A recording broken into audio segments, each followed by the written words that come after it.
நாற்பத்த போயிட்டு வெக்கமாச்சு சிஷ்யா. நீ இங்க வேடிக்கை பஸ்ல வந்துக்கிற. போ போ இந்த வேலையை பாரு போ.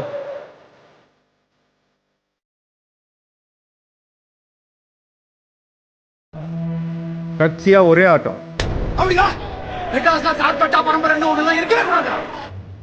நீலப்பா டேய் கபில வா.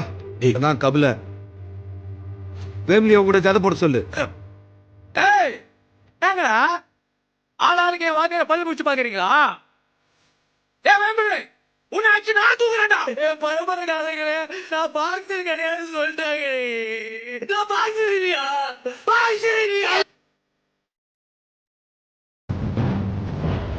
உன் மனுஷன நம்பிக்கை இல்ல?